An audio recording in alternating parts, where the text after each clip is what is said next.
dalam kena pajak 800.000. Waduh, mahal banget itu ya. pertanyaan netizen hampir dari 350, sepertiga tanya itu semua. Kalau ibu punya anak, anaknya order sepatu dari US, kena cukai nggak?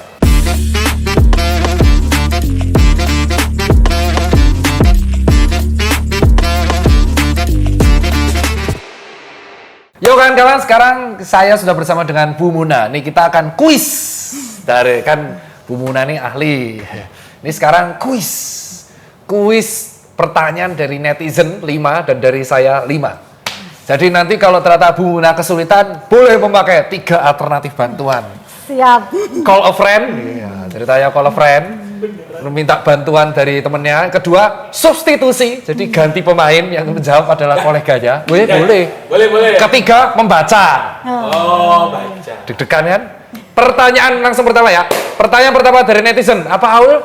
Pertanyaan pertama dari Freenage 01. Bagaimana Bea Cukai menanggulangi barang-barang ilegal? Langkah konkret instansi Bea Cukai menangani hal itu seperti apa? Wis, bagaimana? Deg-degan ya? Deg-degan nih.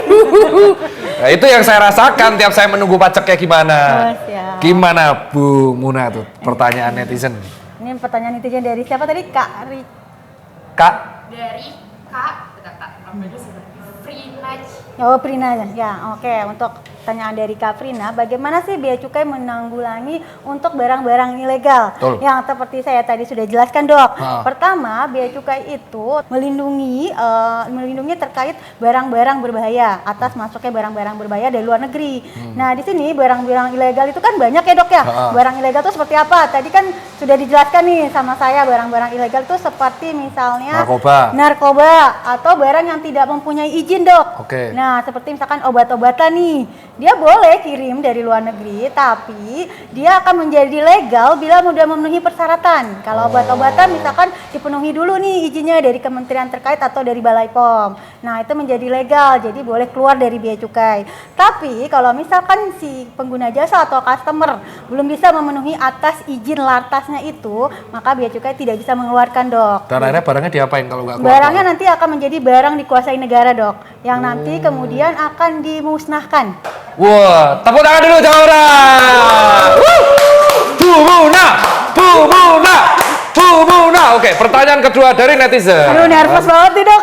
Pertanyaan kedua dari Megal Rebus. Bagaimana cara mengetahui penipuan dari Bea Cukai? Oh, ini tuh yang tanya fake account semua. Takut soalnya kalau aku ngasih. Pertanyaan nomor 2, gimana cara mengetahui itu penipuan dari oknum-oknum penipu yang mengatasnamakan Bea Cukai? Gampang, itu cuma satu. Yakinkan kalau misalkan kalian itu pembayaran pajaknya langsung ke rekening negara, bukan atas rekening pribadi. Nah, itu dia. Oh, rekening negara tuh apa? Susanto itu. Atas, jadi udah ketahuan, Dok, billingnya. Jadi langsung billing sama SPB NTPN-nya udah langsung kelihatan. Jadi, Emang penipuan tuh biasanya lewat apa sih modus-modusnya? biasanya ini, Dok, misalkan lewat media sosial nih, kenalan nih, Dok. Misalkan saya kenalan sama bule nih, dia mau kirim barang. Nah, itu dipastikan nih, bener nggak nih barangnya memang ada di Indonesia. Jangan sampai teman-teman itu langsung mentransfer atas rekening pribadi. Jadi rekening negara? Ya, langsung ke rekening negara. Itu sudah dipastikan ya. Kalau misalkan langsung transfer ke rekening pribadi, itu udah pasti penipuan. Kalau kayak saya bayar pajak ya? Ya, itu Jadi kan udah anak langsung negara. ke rekening negara. Dan ada bukti bayarnya negara juga ya? Ya, betul. Oke, tepuk tangan. Keren. Pertanyaan nomor 3 dari netizen. Pertanyaan dari Kak Yulia Amanda. Oh, ini nama asli nih kayaknya. Uang denda pajak masuk kemana ya? Uang denda pajak. Jadi tahunnya tuh kalau orang awam itu tahunnya adalah kalau kita dikenakan pajak cukai itu denda nganggapnya. Monggo, Bu Muna langsung jawabannya. Siap. Untuk uang denda pajak, kalau denda itu sebetulnya sih di kami itu namanya yaitu pungutan bea masuk dan PDRI. Jadi untuk pungutan bea masuk dan PDRI itu udah otomatis masuk ke rekening negara. Jadi nanti di situ sudah ada kode billingnya.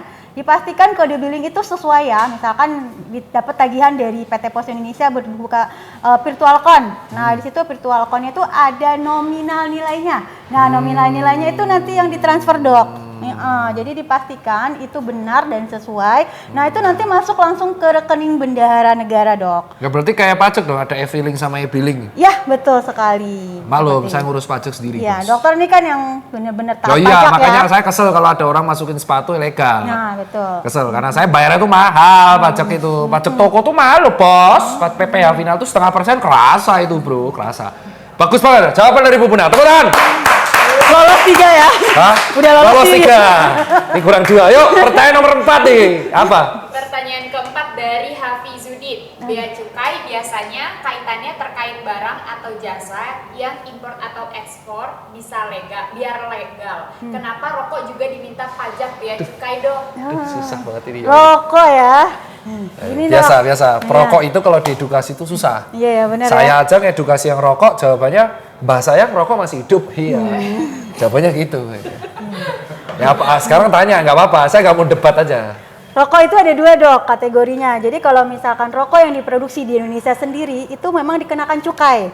Ya, tapi kalau misalkan rokok yang dikirim dari luar negeri itu memang dikenakan bea masuk dan PDRI-nya selama nilainya 3 sampai dengan 1.500 itu dikenakan bea masuk dan PDRI-nya, Dok. Nah terus kenapa kok rokok itu di Indonesia dikenakan cukai? Jawabannya pertanyaannya itu tadi. Ya, tadi dikenakan cukai itu jawabannya saya boleh call friend. Oh, gue pinter, sumpah. Jago. Ini, suka nih, kalau friend. Ini kalau salah yang jawab friendnya yang kena. Tas dulu, Bu. Oke. Mau call siapa? Ceritain mau call siapa? Siapa namanya? Siapa? Call siapa namanya? Enggak, ceritanya mau call siapa dari kantor nih? Namanya siapa? Namanya Mas Budi. Oh, tepuk tangan Mas Budi. Yuk, tepuk tangan. Ayo mana Mas Budi? Yuk, tepuk tangan dulu. Ini dia, call friend nih Mas Budi ya. Iya. Oke, salam saya dulu, kenalkan diri dulu Mas. Halo, saya Budi, saya dari Bea Cukai Pasar Baru. Ya, tadi pertanyaan netizen, kenapa sih tadi Bu Muna udah menjawab rokok impor dikenakan bea masuk. Gimana kalau misalkan yang rokok dalam negeri kenapa dikenakan cukai? Oke, untuk produk-produk yang kena cukai itu adalah produk yang mempunyai karakteristik tertentu. Nah, biasanya itu dia akan dipakai berterus-terusan gitu loh, Dok. Jadi kayak dia adiktif, misalnya rokok, minuman beretil alkohol atau minuman beralkohol lah kita bahasanya. Nah, itu emang harus dibatasi. Ya untuk tujuan bea cukai sebagai salah satu community protector, yaitu untuk melindungi kesehatan masyarakat. Nah, salah satu caranya yaitu dengan cara menerapkan pengenaan untuk barang-barang kena cukai itu agar masyarakat kita terlindungi dan bisa sehat, Dok. Salah Kayak satunya menaikkan itu. pricing Gampangnya gitu ya. seperti itu. Aduh. Kenapa kamu puas dengan jawaban Pak Budi? Puas, yang penting sehat. Terima kasih. Gampangnya gitu ya. Iya. Iya, saya nggak ngerokok. Iya. Karena saya nggak ngerokok, Jadi Dok. orang rock nanti kayak gini pasti perokok akan defend. Ini aku agak yakin nih. Debat dokter gampang. Oh berarti kalau gitu saya berdedikasi untuk pemasukan negara dong. Iya, betul. Saya merelakan kesehatan diri saya loh untuk negara. Masukin nggak nih, Pak? Ya pasti jawabnya gitu. Nah, kan? Nah, makanya saya nggak mau debat. Ini pasti jawaban. Berarti saya berperan dalam pembangunan negara ini. Iya. Dengan satu rokok. Iya. Makin semangat rokok. Saya ngerokok membangun negara. Piye le dokter edukasi yo. Emang susah edukasi nih. Mendem lah maka kau bangun negaramu. Iya itu ya. Pertanyaan terakhir. Ini kayaknya susah banget nih. Mbak Aul apa pertanyaan kamu? Pertanyaan terakhir dari Ruli Gunasa. Dok mau tanya teman-teman di Bea Cukai, kita suka lihat kabar terbaru seperti rilisnya motor Harley Davidson 500cc yang dimana di India OTR-nya hanya 70 atau 80 juta. Kenapa sampai di Indonesia harganya melangit sampai 273 juta OTR-nya? Pajak macam apa ini yang diterapkan? Wah. Ini Bu Muna gimana? Bantuannya sisa 2. Substitusi atau mau lihat buku, lihat buku panduan. Saya lihat contekan boleh ya, Dok? Oh ya? boleh. Wah. Oh ya, berarti bantuan ketiga melihat panduan. Yuk, tepuk tangan dulu. Oke, Ya. jawabannya apa, Bu? Jadi untuk terkait penetapan pajak Harley ya, itu kan Motor besar lah, motor ya, besar. motor besar apalagi cc-nya tinggi, Dok. Itu jelas otomatis biaya masuknya tinggi. Ya, biaya masuknya dan dikenakan PPMBN. Biaya termasuk barang mewah karena barang mewah. Nah, di sini contekan saya nih, Dok. Berdasarkan PMK nomor 132 tahun 2015, tarif bea masuk motor itu 40%, Dok. Biaya masuknya 40%, makanya kenapa harganya lebih mahal nanti di Indonesia. Itu baru pajaknya aja, Dok. Belum nanti ada maksudnya biaya-biaya lainnya. Nah, itu yang kemungkinan harga OTR lebih mahal dibandingkan di India gitu. Menurut teman-teman dari Bea Cukai pernah dibahas sih kenapa motor besar pajaknya besar banget? Ya karena itu termasuk barang mewah. Apalagi di situ kan CC-nya ya, Dok ya. Saya juga kalau untuk motor juga nggak ngerti nih CC-nya itu apa ya. Wajar. Ya. Kalau cewek ganti oli aja sekali setahun. Iya, itu. Sampai itunya peang pistonnya. Apalagi Harley Davidson kan CC-nya tinggi banget. Nah, semakin tinggi CC-nya maka akan semakin tinggi juga pajak yang akan ditetapkan ya, Dok. Seperti itu. Oh, gitu. Keren ya jawabannya ya. Nah, sekarang pertanyaan dari saya. Ya. Pertanyaan dari saya, sepatu itu tadi 30%. Ya. Kenapa tinggi banget sepatu? Yaitu kami juga Bea Cukai di sini untuk melindungi UMKM, Dok. Melindungi UMKM sama untuk industri yang ada di Indonesia. Ya, Oke, kami terus- juga mengamankan industri yang ada di Indonesia. Jadi Nah, kalau ada brand luar yang di mall-mall itu juga kena cukai semua berarti? kalau untuk di luar itu sudah ada produsennya sendiri, Dok. Bukan, maksudnya brand kan ada merek-merek luar gitu kan. Kayak yang dijual di mall kayak Nike, Adidas, Puma tuh nggak apa-apa sebutin. Iya. Itu kan brand luar kan masuk ke Indonesia. Dia kan itu kena cukai juga berarti, kena bea masuk. Iya, kena biaya masuk, Dok. Kena biaya masuk, tapi si pembelinya kalau langsung beli di counter itu dia tidak kena biaya masuk. Oh, yang Iya. bayar berarti produsennya Iya, kan, distributornya. Iya, distributornya, Oh, betul. itu. Jadi 30% itu karena melindungi dan itu masuk barang mewah ya. Enggak, Dok. Kalau sepatu tidak masuk barang mewah, memang tapi memang tarif khusus. Jadi kita ada komoditi-komoditi yang masuk ke tarif khusus barangnya. Ada 8 komoditi nih, Dok, untuk berdasarkan PMK yang terbaru. Oh, tapi bea cukai nggak pernah tuh edukasi di event-event sepatu. Nanti diundang aja, Dok. Wah, Ya. harusnya begitu ya. Ya, Jadi diundang biar aja. ngerti kan. Biar ngerti. Biar Dan ngerti. itu juga ada batasannya, Dok. Jadi itu Cuman adalah kalau- langkah untuk melindungi UMKM ya adalah Yaitu dengan menaikkan tinggi pajaknya dan pembatasan. Oke. Tapi ada itunya juga, Dok, yang dibatasi tuh untuk sepatu yang kayak gimana nih, Dok. Kadang masyarakat juga mungkin, loh kok mungkin ya ada paradigmanya sepatu saya kok boleh kok rilis. Nah, yang boleh itu yang misalkan hanya dibatasi sepatu-sepatu kayak olahraga, Dok. Sneaker kayak gitu Itu yang boleh? berbahan tekstil itu hanya boleh 2. Tapi kalau yang sepatu boot nih atau kulit itu boleh lebih dari 2, Dok. Oh, boots malah boleh lebih dari Iya, 2. boleh. Oh, sneakers yang cuma 2. 2. Kalau boots boleh lebih dari 2. Iya, tapi pajaknya tetap sama 30%. Oh. Biaya masuk ya. Kalau lebih dari 2 gimana? Misalkan saya pesan sneakers 15 dari Jepang, apa yang harus saya lakukan? Ada 2 metode, Dok. Metode pertama? Bisa nanti untuk karena kan dibatasi 2, ya udah nanti penggalian reekspor. Hah? Jadi dokter tidak bisa keluar itu barangnya, jadi dikembalikan lagi ke negaranya. Mampus. Ya, atau nanti pengeluaran sebagian. Jadi yang boleh keluar 2, sisanya 13 nanti akan ditegah oleh petugas bea cukai. Oh gitu. Iya. Nah terus kalau saya mau masukin 15 caranya gimana? Izin impor? Harus izin impor dari kementerian terkait. Aku temanku bisa dagang terus ya? Loh enggak, ya logis dong. Logis kan Susanker patuh nih. Kita kenanya kan UMKM karena kita pajaknya di bawah 4,8 miliar per tahun. Saya kena PPh final tuh 0,5% dan saya bayar NPWP-nya tuh masing-masing ke DPP Pratama masing-masing. Dan itu belum saya harus bayar pajak royalti dan belum saya juga kena PPh penghasilan dan belum itu saya juga harus bayar beberapa fee endorsement dari YouTube. Jadi saya klaim pajak itu banyak. Tahun lalu aja pajak saya kalau diklaim itu bisa jadi mobil. Bus. Ya, jadi pertanyaan pertama berarti harusnya reseller pedagang sepatu yang hobinya ngedatengin sepatu belasan nggak bisa dong. Iya. Nah, pertanyaan kenapa bisa lolos? Nah, kalau masih di kawasan pabean itu memang wewenangnya bea cukai, Dok. Oh. Tapi kalau sudah keluar dari kawasan pabean itu sudah instansi terkait nanti yang akan mengawasi. Mainnya Dok. aman banget ya. Terus pertanyaan nomor 2. Masih terkait dengan biaya masuk. Kalau ada orang hand carry, itu ngurusnya lewat pasar baru apa di Suta? Kalau untuk hand and carry kan udah jelas itu barang bawaan penumpang itu otomatis di Soekarno-Hatta, Dok. Di Jangan bandara. pernah tugas di sana? Pernah. Oh pernah. Iya. Berapa sekarang maksimalnya dibebaskan berapa? 500 USD, Dok, per orang. 500 USD per orang. Oh makanya Just Tip bisa lolos ya? Hah? Just Tip ya?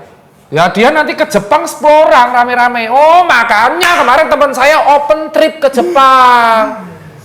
Jasa ke Jepang, beli brand Wako Maria, Nike. 10 orang rame-rame niatnya liburan, balik bawa barang. Oh. Nah pertanyaan nomor 3. Kalau ibu punya anak, anaknya order sepatu dari US, kena cukai nggak? Tetep dong, perlakuannya sama dok. Masa? Iya. Bener. Bener dok, kena biaya masuk tetep. Kalau ada orang dalam, kalau Sama. kalau anaknya kayak saya, ayo bu, bisnis bu, sepatu bu. Sama, dok. Mama tidak mendukung usaha anaknya, gimana bu? Tetep perlakuannya sama dok. Iya. Integritas ya? Iya betul, integritas adalah identitas. Wis. Bu Menteri, yes. Terus pertanyaan nomor 4 nih, ini terkait kejadian yang kemarin lagi hangat. Apa tuh dok? Celana dalam kena pajak 800.000. Waduh, mahal banget Itu ya. pertanyaan netizen hampir dari 350, sepertiga tanya itu semua. Celana dalam 800.000 itu sebenarnya masalahnya apa? Sampai Pak Prastowo loh yang klarifikasi itu di Twitter. Di X. Kenapa? Yes, ya. Sebelumnya mungkin saya mewakili ya dok ya. Mewakili Bea Cukai mau minta maaf dulu nih atas ketidaknyamanan mungkin ya adanya penetapan pajak yang tinggi. Pengirimnya dari Juanda ya dok ya dari Surabaya. Okay. Nah di sini mungkin saya akan menjelaskan kalau untuk proses barang kiriman itu kita ada 3 dok. Oke. Ya pertama yaitu otomatis si penerima barang atau Oke. customernya sendiri. Oke. Yang kedua yaitu PJT atau penyelenggara posnya. Oke. Yang ketiga yaitu Bea Cukai. Nah di sini Oke. ketiga ini dia bersinergi dok, beririsan Oke. bekerjanya gitu. Nah di sini ada kekeliruan dari pengirim barang memberitahukannya dia close Close itu apa tuh? baju. Oh, close. Jadi dia memberitahukannya di dokumen pabeannya itu dia close dok. Harusnya apa? Nah di sini kan dan yang bersangkutan itu memberitahukan kepada PT Pos Indonesia-nya seharga 70 USD. Seperti itu dok. Ternyata beliau keberatan nih.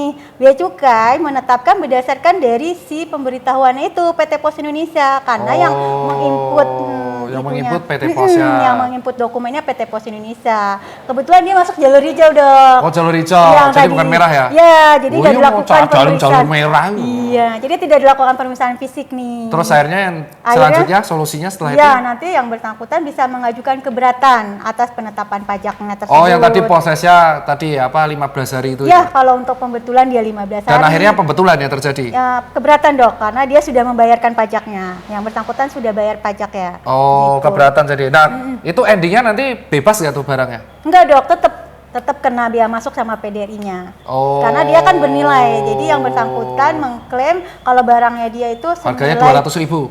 Kalau nggak salah harga celana dalam itu 200 ribuan. ya $7 ya kata dia sih. Ya, $7. $7 Oh, ya. bisa jadi 70 ya? Oh kebanyakan nol. Nah, di sini yaitu tadi dok kemungkinan kekeliruan atas kurs Oh. atau mata uang. Di sini kan Hong Kong dolar sama USD kan hampir mirip tuh. Oh. S-nya tuh dok. Jadi Ya. kalau $7 kena nggak? $7 tetap kan karena dia 3 sampai 7, tapi dikit lah ya. Ya, dikit. Tapi kan Dikit. karena dia masuknya ke close baju, dia biaya masuknya tinggi dok. Oh, jawabannya udah siap loh. Nah, ini pertanyaan terakhir ya. Pertanyaan terakhir buat Bu Muna. Siap. Kalau saya servis sepatu, saya kan jasa cuci sepatu, Susan Care saya. Saya tuh kadang ada beberapa sepatu yang nggak bisa saya garap karena bahannya itu atau tasnya itu dari Singapura. Nah, kalau misal saya ngirim sepatu ke Singapura untuk di repair, terus balik lagi, saya harus bayar pajaknya nggak? Kalau dokter sudah membelinya di Indonesia, Iya. itu tidak bayar pajak dok, tapi dokter harus lapor dulu ke kantor Bea Cukai. Nih. Berarti untuk mau servis sepatu, saya mau ngirim ke Singapura, saya lapor dulu nih, saya mau ngirim suatu ya. kas. Misalkan dokter nih mau servis kan sepatunya, misalkan rusak di apanya, ya nanti dokter lapor dulu ke Bea Cukai. Kemana? Gitu. Bea Cukai Pasar Baru Yang atau tadi lantai 3 itu? Ya ke lantai 3 itu. Yang tadi kita masuk yang ada tulisan Rondes, ruangan. ya. Oh, gitu. Ada. Ya, di Terus situ. ada surat keterangannya nanti Ya, dapat. nanti ada surat pemberitahuan dari kami, surat kalau nanti dokter akan kembali lagi tuh si barangnya, si sepatunya gitu. Beserta dengan suratnya itu bahwa itu bukan beli baru. Ya, betul. Kalau misalkan tanpa surat itu nanti akan melalui proses ini jalur hijau lagi. Nanti akan proses pemeriksaan lebih lanjut dok. Jadi kalau misalkan tadi kan bekas ya dok ya. Ya bekas dan mau Iya. diservis kan? Ya, tapi oh, dibuang dong nanti Nanti malah. kalau misalkan dokter nggak lapor dulu nih, nah nanti kalau bekas berarti nggak boleh. Waduh, dibuang dong. Iya. Sepatu peng-peng. Oh, jadi bisa tapi asalkan harus lapor dulu. Lapor dulu. Kalau saya mau pameran, Saya mau pameran, saya misalkan mau pameran di Inggris, saya mau pameran sepatu-sepatu lokal di sana. Saya harus kemana dulu? Ya, dokter pertama harus lapor dulu ke Bea Cukai. Bahwa Seperti saya itu. bawa sepatu senilai berapa pasang untuk pameran. Ya betul, nanti dokter misalkan diperiksa dulu nih bahwa sepatu misalkan 10 pasang tipe A, B, C, D gitu kan. Nanti ada surat dari Bea Cukai, misalkan berapa hari nih nanti akan rencana kembali menggunakan apa ekspedisinya. Oh. Ya nanti melewat pos lagi, nanti akan diberitahukan, nanti dilampirkan lagi tuh dok surat dari kami dari Bea Cukainya. Oke, berarti sudah kejawab lah beberapa pertanyaan dari netizen. Saya berterima kasih ya Bu ya Siap, atas dokter. waktu yang selama ini. Tos dulu. Iya. Dan izin buat teman-teman, nanti kalau masih ada yang bertanya bisa di-share di kolom komentar. Saya undur diri dulu, saya Tirta dengan bersama Ibu Muda. Iya, pamit dari konten kolaborasi bersama Bea Cukai Pasar Baru.